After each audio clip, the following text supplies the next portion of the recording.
Welcome to Doc Talk, a weekly podcast featuring Monument Health physicians addressing medical topics. Tune in to your health with Monument Health. Hello, everybody, and welcome to another edition of Doc Talk with Monument Health. My name is Mark Houston, and joining me today is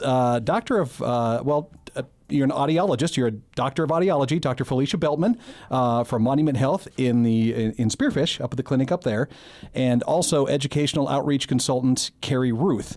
And today we're going to talk about an outreach program that I don't know how many people know exist outside of the community of the people that it serves. And I think this is super fascinating because before we started talking, I admitted that I felt bad that I didn't realize that there was a school for the deaf at one point here in South Dakota. But you, Dr. Kerry, you said that it was in Sioux Falls, correct? Yes, there was a residential school in Sioux Falls. I believe it closed about 11 years ago. Okay. So everybody, I mean, if you were going out, I mean, it all had to be East River then. That had to be time-consuming and cost a lot of money. Absolutely. And, families would send their children there for education, Yeah. and that's a very hard thing to do, to send your child off to a school while you're staying in your home community. So when did all of this change then? So they've always had outreach services, and that's how we continue to serve families in the state of South Dakota. So we work with their schools, the communities, the families to provide services for kids in their home community. So we had outreach as well as the residential facility, but the numbers just continue to decline to the point where it just wasn't feasible to maintain a residential facility anymore. Okay. So how does an outreach, how does it work for people that are deaf that want to participate in something like this? Where do they start? So for South Dakota services? Yes. So we serve any child with a hearing loss from birth through high school graduation. And we get a lot of referrals from audiologists, such as Dr. Beltman, and from schools, from medical facilities, from birth to 3. And so our motto is Partners in Educational Success. So we work with a variety of organizations to provide services to families and children. So what does a kind of a typical day look like for some of these kids that show up or that want to participate in this? So we have students with a variety of hearing statuses. We might have a child who has hearing loss in one ear. We might have a child who has who's identified as severe or profound. They might have cochlear implants. They might use spoken English. They might use a combination of signing and spoken English. So every child that we serve really looks different. Okay. How the relationship goes on our part is like I will see someone in clinic, or I'll identify someone with a hearing loss, a child with a hearing loss, and I say, okay, now it's time. I'm going to get in touch with Kerry Ruth with South Dakota School for the Deaf, and she will work with you and bridges that gap between what I do in the clinic, as far as I do the testing, I do the devices and get them set up that way. But there's so much more to being successful outside of the clinic. And that's where Kerry then takes them and the family and walks them through kind of that journey on the educational side of things. And so that's kind of a really neat partnership, because in South Dakota, you really can't talk about pediatric audiology and pediatric hearing without talking about South Dakota School for the Deaf. So they just do so much for those families. So how long has that relationship been there then between Monument Health and the South Dakota Services for the Deaf? Well, I've been in my role. Came. Oh, go ahead. So I would say it was before I came. So yeah, Kerry can probably answer it better than I can. I shouldn't have jumped in. But Denise Bird is the other audiologist that we work with up in Spearfish, and she was there prior. She admittedly will tell you she doesn't love doing peds, but she will do it. And so she was doing it prior, before I came. And then I came about 4 years ago and took over that role for doing pediatrics. And Kerry and I have worked together before then through the University of South Dakota when I was there as a student.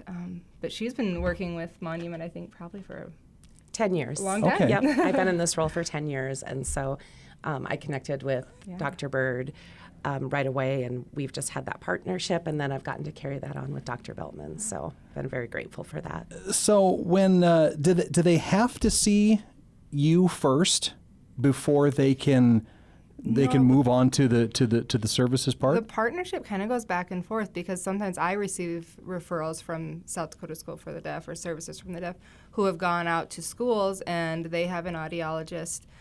Dr. Carly Johnson will go out to schools and they will screen kids, the whole school or whole grade level.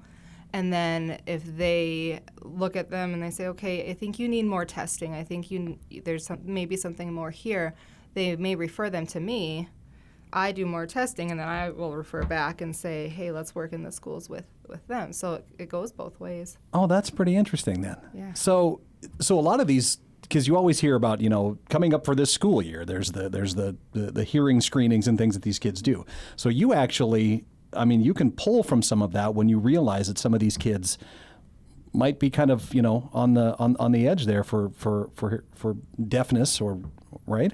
So our audiologists, yes, they will identify kids that are in need of a further evaluation, and then that's when we can refer them on to Monument Health for further testing. When we have a confirmed hearing loss, that is then what would trigger their need for services with us. So we have to confirm that hearing status in order to serve them. And how many locations did you say? How many around Western South Dakota are there?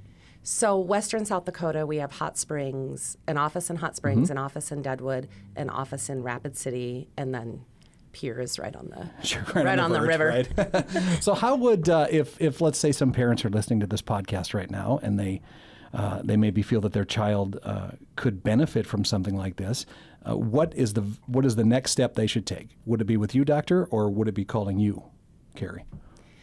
So they can. We do have a website. Okay. And they can check out. So we've recently changed from South Dakota School for the Deaf Right. to South Dakota Services. So I think if they did a Google search for South Dakota School for the Deaf, it would give them contact information for our offices. If they are looking to have their hearing tested and be checked by an audiologist and an ENT, then they should definitely schedule with me.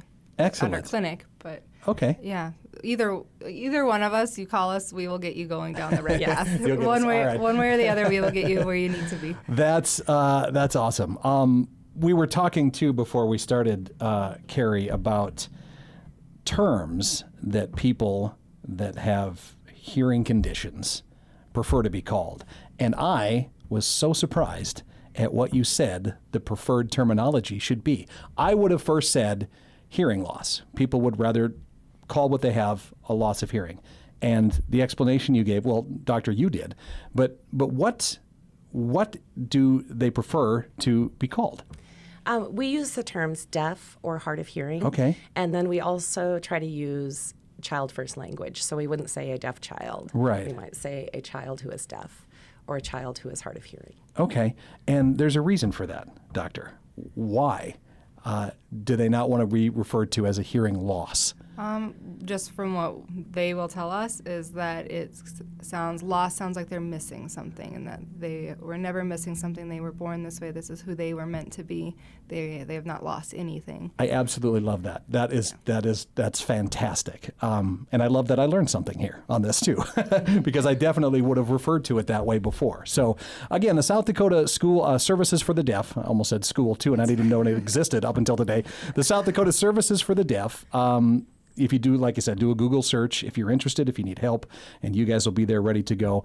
And of course, if you want your hearing checked, if you're worried about issues with it, then Dr. Felicia Beltman, definitely, they should get a hold of you to reach out to make an appointment.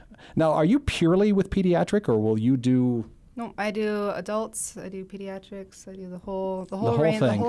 I call it the whole lifespan. Okay. So I'll see babies at 2 weeks old for screening after they're born. And then there's patients that I have that are, in their final days, final moments, that family has come and are looking for different devices and things. And so it's really kind of special to be able to serve the entire lifespan. All right. Well, Kerry, Educational Outreach Consultant, Kerry Ruth with the South Dakota Services for the Deaf. Thank you very much for coming in and talking. Appreciate it very much.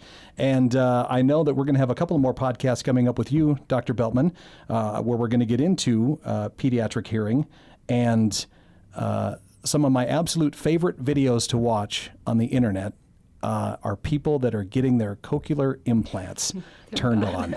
And I can't wait to have that conversation with you too, and whether or not you get to see a lot of that. All right, that's going to be fun. So both of you, thank you very much for coming in. I appreciate it. Thank you. Thank you. You bet.